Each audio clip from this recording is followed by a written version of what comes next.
Hello again.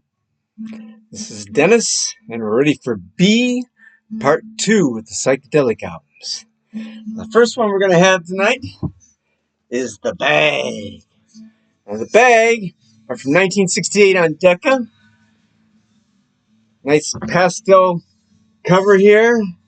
Old cars, some barber posts, who knows what. Strange stuff. This is a nice psych that's got kind of a Hendrix fixation, but it's also got some soul stuff going on here too.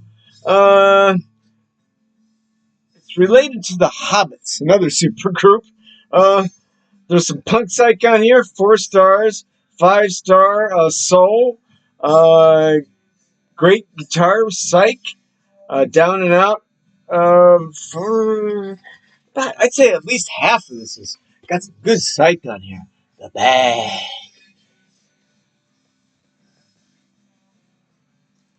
Next is a group that I really enjoy, and their first album is from 1969 called Banshee.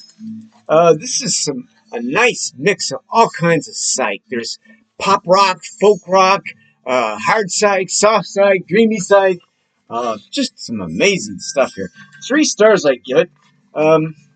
Really interesting band. Now the nice thing about the Banshees, we always love this, is they had 2 albums. And their second album is from 1971. And this is a hard rock dream come true. You got this great looking bizarre cover on the front here. Looks like something from Lord of the Rings or something. They're sitting down there somewhere. Where are you guys hiding there? Come on out. This is a great album. 4 stars. Hard psych. Early 70s. Got some of those psyche moves to it. Just something you hardly ever see. It's a great album. Any Banshee album is good, but the second one is killer. It's a little less psych, a lot more hard rock. Woohoo!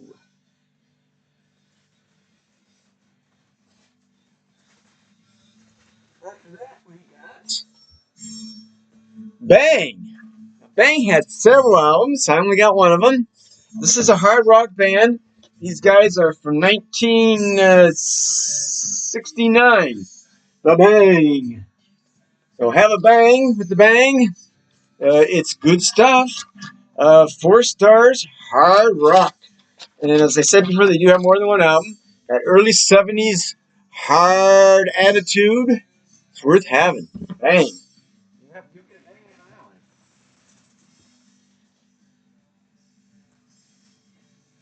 Next is the Bangor Flying Circus. And you can see there's some psych going on here. This one has some horns on it. But if you don't mind that, I just remember I really liked it. It's kind of moody, and it's a good psych. I'm going to turn this next song up a little bit.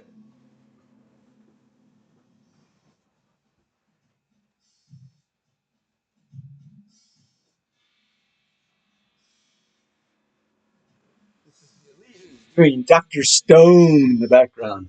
Dr. Stone.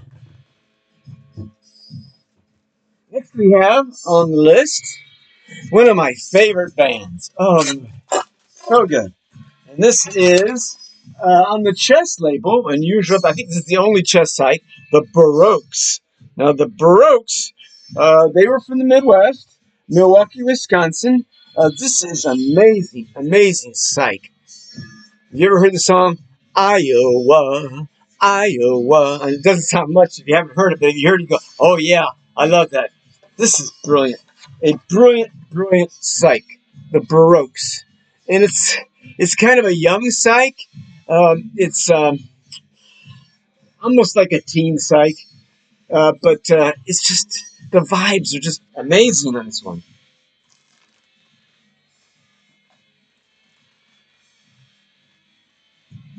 Next we have the Battered Ornaments. Those poor ornaments fell off the tree. And there's some weird stuff going on here. You got a locomotive from nowhere. Down here you got some Cro-Magnon dudes. It looks like they're having a doo-wop group here or something. In the back here, they're coming back again.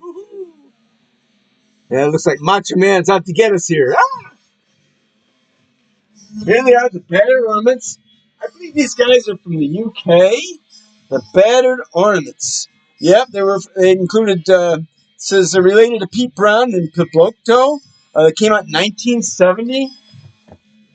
And this is really good. Hard rock psych. And you want to make sure that you get some Harvest Crunch cereal. That's the interesting one to say. What does that has to do with it? I don't know. But Harvest, because it's a Harvest record, so it's Harvest Crunch.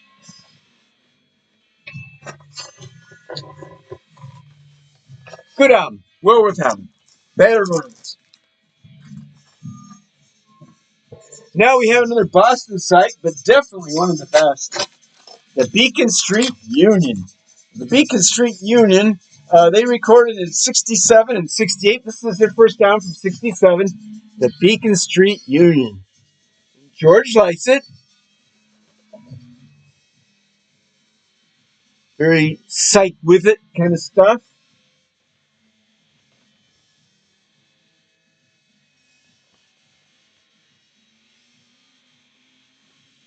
Solid hard psych. Lots of guitar, organ. Side 2 is better.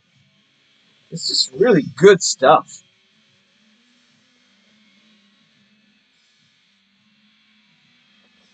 And they had the added bonus of giving us 2 albums. The Clown Died and Marvin Gardens. And there's the clown. He's saying, "Goodbye, everybody. They're all leaving me." This is almost as good. It's their second album from 68. It's got some good stuff on it. Not as good as the first, but it's a definitely good dollar bin one. This next one you probably won't see, but who knows? 2 of them here. I'll start with this one first. This is the Bear. Now the Bear.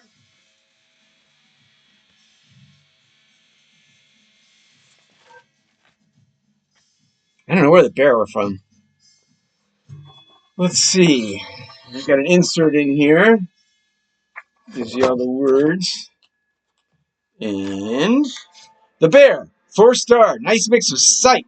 Some of it's Beatlesque, some of it's country. It's related to Auto Savage. I couldn't say enough about Auto Savage. Fabulous group. These guys they're nowhere in the same league as Auto Savage, but it's a good psych. It's worth having. Not the best in the world, but hey, 4-star mix. The Bear.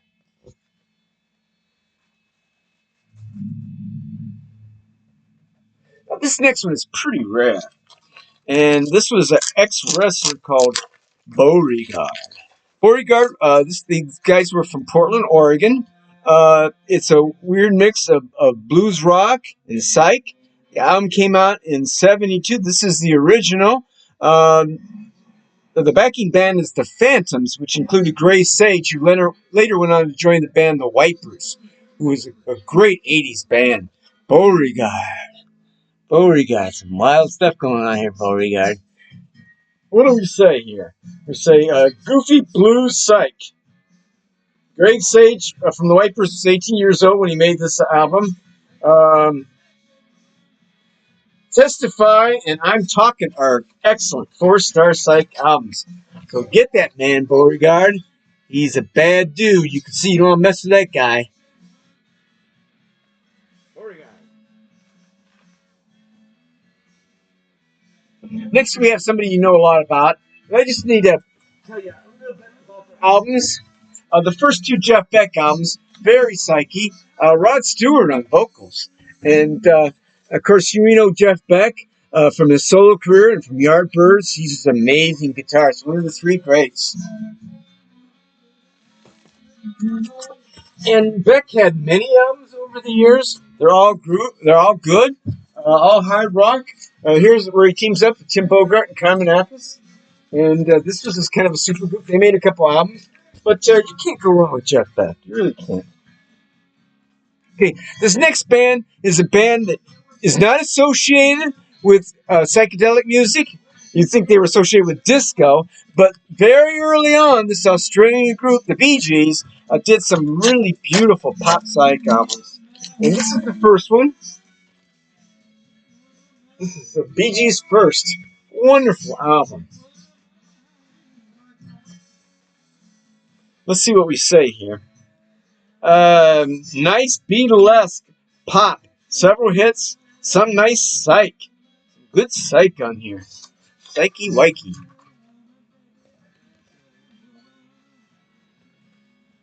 That's in the main collection. This is also good. Bee Gees Horizontal. This is also an early album. And it's got some psych on here. Not a lot. Not a monster. Just good stuff. Now here's another one that I really love this album. I bought this when I was a kid, Odessa. I think this came out in '69. This is a double album, and it's not a rock opera or anything. It's just a collection of wonderful songs. They're slightly trippy, slightly psyche, but this folk cover's fun. You would normally hate the Bee Gees, and with good reason. But their early album, they not only had a lot of pop singles on the radio, but on the albums they had a very heavy Beatlesque Beatle fixation and that pop psych. Very fun stuff. Beautiful stuff. This next band is Beggar's Opera. Beggar's Opera, I believe, was a Euro band. Beggar's Opera. Beggar's Opera. It is a prog, and you can see there's some pretty weird stuff going on here. They all got costumes on.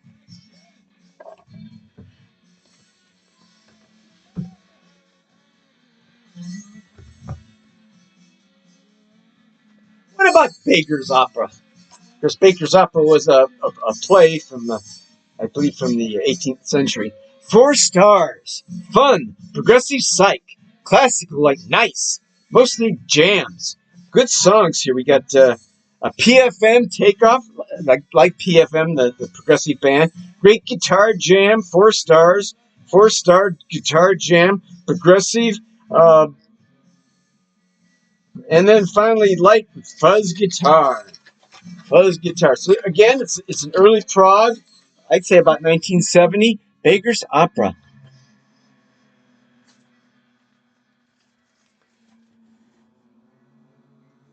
This next album is almost impossible to get. And I don't have an original. I have a reissue. I've never even seen an original for sale. Bent Wind, Sussex. And this is another Canadian monster. This is a reissue on Heyoka, which I believe is an illegal label. But even the reissue is now going for $100. It's a 4-star punk grungy psych, hard jamming, a little predictable, but it's wonderful stuff. Wonderful stuff. This recording is a little muddy. I said you have to boost the high frequencies, but the original on this is a lot of money, about $1,000 or more. So this is definitely one that if you don't have the money, like me, you're going to have to go for a reissue. But some wonderful stuff here. I'd say about 70% of this is brilliant stuff. Bent Wind.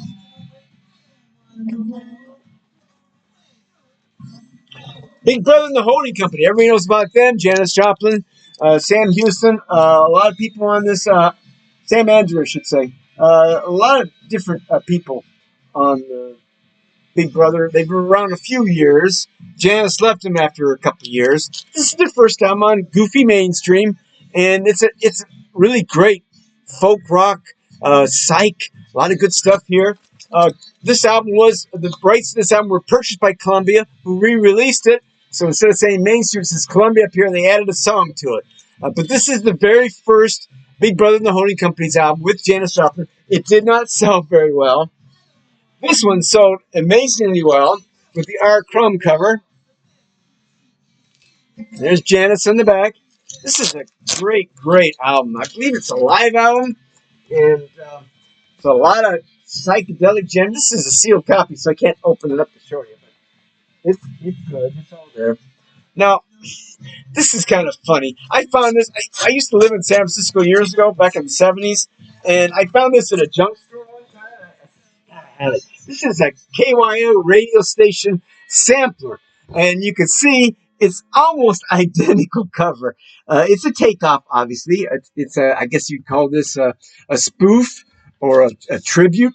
This one, it's got some great stuff on here. The Fever Tree, San Francisco Girls. It's got John Friend, Judy in Disguise. It's got the Seeds, Pushing Too Hard Every Night and Day. It's got the Bubble Puppy, Hot Smoke and Sassafras. The Electric Prunes, I Had Too Much String. This is like an encyclopedia of the biggest psychedelic hits of '67. So this is a fun album. You got, where is this here? Yeah, Hot Smoke and Sassafras here. This is my guy smoking a hookah. Hot Smoke, Sassafras. Just really fun stuff. I've never seen this again. It's probably worth at least $1.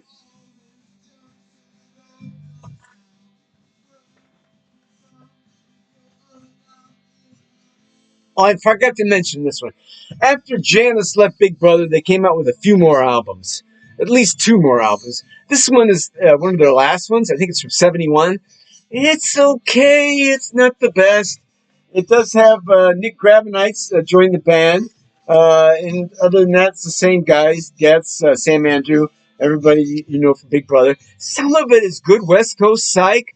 Others are kind of these strange misfires. They're trying, they don't quite make it. But you know, one Big Brother isn't enough. We gotta have more Big Brother. And we do. And this one is a killer. I don't know how they got away with this. This is another California band. This is Big Brother with Ernie Joseph. Big Brother with Ernie Joseph. And these guys were insane. This album came out in 1970. It's pretty rare. There's Ernie Joseph. He looks pretty deranged, doesn't he? These guys don't look much better. They're pretty hardcore. They look like Grateful Dead on a good day or something. 4 stars. Hard grudge suck. A little psyche. There is a long drum solo at the end of side 2, which detracts from it. But with a cover like that, knowing that it's hard rock from the '70s with some psych influence, can't go wrong. Here's a band. Now, they always talk about Fanny as being a great girl group, and there's a lot of girl that played their own instruments, but this is when you hardly ever hear about Bertha. Bertha was a really good hard rock early '70s band. All women, just kind of fun stuff. Are they psych? No. Are they hard rock? Yes.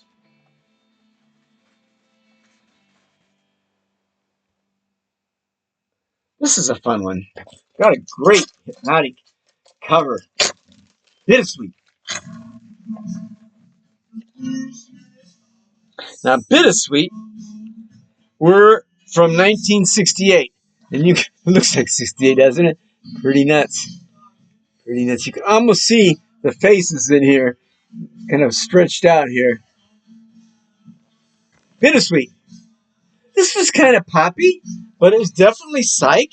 It's a mix of pop and psych, sort of like the Turtles, but it has sound effects. And there's a little insert in there to give you all the lyrics and everything.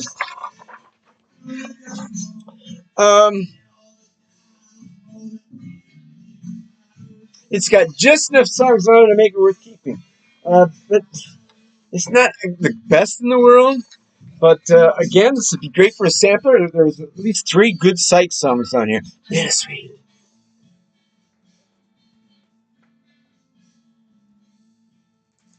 Now, the next one is an American Indian. He's from Ohio, and this is called J.D. Blackfoot. Now, J.D. Blackfoot had an album before that, which is better than this one, and that was called The Ultimate Prophecy. And that one came out in 1907. It was Country Psych. This one is the second album. This is from 74. So it's more like rock in this case. But it also has a sidelong cut out here. It's called The Song of Crazy Horse. J.D. Blackfoot. So get that first album if you can. This one, I don't know if this is essential, but it's worth having. They're not as good as Exit. Lincoln Street Exit. We'll talk about them. Next one is Black Pearl. Black Pearl was kind of a blues, little psyche, little, again, Salvador Dali. Boy, those psych heads, they had a thing for Salvador Dali. You keep finding references to him all over the place. Black Pearl had a couple albums. Psychedelic, soul, blues. This guy does an average James Brown impersonation with some Otis Redding. Musically, they're very good, and this is definitely punk. Black Pearl. So if you want your soul with punk, you want your JB vocals with some good raw guitar, Black Pearl. Next band you know all about. I don't have to spend much time on them. I'll just say a couple brief things. The first Black Sabbath album, of course, these guys were from England, Ozzy Osbourne and company, and unfortunately, they do have some devil worship going on here a little bit. This first album is good. I don't like it, but a lot of people love Black Sabbath, and it to me is too much jamming on this one, which usually is a great thing, but I don't know. It either hits you or it doesn't, right? But the second album, holy moly, Paranoid. What a great album. Kicking hard rock. Is it psych? No. Is it good? Yes. And you know this one. You know, Iron Man. I don't have to say any more about that. There's a bunch of Black Sabbath albums. I don't have them all. This one's pretty good too. You know about Black Sabbath. About Black Sabbath. You want to hear some stuff you never heard of before. Well, we're going to get there real soon. This next band is a supergroup. Eric Clapton, Ginger Baker, Rick Beck, and Stevie Winwood in Blind Faith. Now, whoever thought it was a great idea to have an underage nude groupie on the cover, I don't know. But they immediately pulled this album and came out with this cover. Not quite as sexy, but much safer. A wonderful, wonderful album. Unfortunately, it was the only one they made. Eric Clapton was a very restless man. He never seemed to do any more than an album or two, unfortunately. And, of course, they all moved on. Big Eagles. Nobody could get along with Ginger Baker anyway. But Blind Faith is an amazing album. There's some psych on there. It's 69. It's some good stuff. Good stuff there. A couple more albums, and we're done with the Bees Part 1. This is a Christian psych, which is amazing stuff. It's called Bliss. Bliss. And this is a Christian psych. When did it come out? About 69? Yeah, 69. It's on Canyon Records. Home of the hits. Canyon Records. I think we talked about Canyon Records being from Arizona. What do we say about Bliss? Well, this is very rare. I bought this in El Paso, Texas, in 1992. It cost me $2. Woohoo! In fact, there were so many great records at that store when I was there in 92. I couldn't buy them. I had to... It was terrible. I had to give up some rare sites because I didn't have enough money. Hard blue site, very jamming. Lots of guitar. This is a great site. Bliss. And you will have Bliss if you get that Bliss. Two more. We're done with the part 1 of the Bees. First one is Blodwyn Pig, A Head Rings Out. This was a spin-off of the Jethro Tull. And Blodwyn Pig, as you would imagine, same kind of thing, progressive hard rock. Heads I win, tails you lose. I like Blodwyn Pig. They have 2 albums. I don't have their second one. 4-star Psyche blues spinoff. About this Austin record show. It's not a rare record. You'll see it. You'll see it. But it is psych. Woohoo! That's a pretty looking cool pig. He's got a ring in his nose. He's smoking who knows what. And he's got the headphones on. I'm sure he's listening to Blodwyn Pig. If it's not, we're going to have him for dinner. This last one here, and I'm a little out of sequence here. Sorry about that.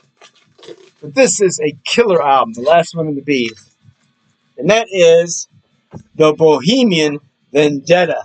Now, Bohemian Vendetta refers to the gypsies, and it's kind of like one of the many gypsy stereotypes is those gypsies are always having these internectine wars among the clans. That's what a Bohemian Vendetta is. What is Bohemian Vendetta? It's a psych, and it's a brilliant one. It's really good stuff.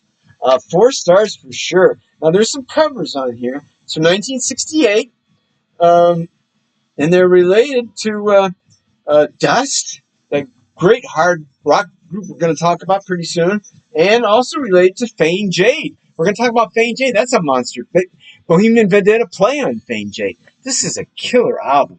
Really, really good stuff. Riddles and Fairy Tales. Paradox City. Images is really good. Just a great, great album. Love those mainstreams. What do we say here? 3.5 stars. I said 4. Nice light psych on Riddles and Fairy Tales. Funny hard psych. Hard psych. Punk psych. Weird freak out. Psych pop. Ho-hum. Haunting psych. Dumb and psych pop. So out of the 12 songs, 10 of them are killers. This one goes for some money. Bohemian Vendetta. It's one of the better mainstreams. That's it for Bees Part 1. Stay with me for Bees Part 2. We're going to have a ball. I'll see you soon.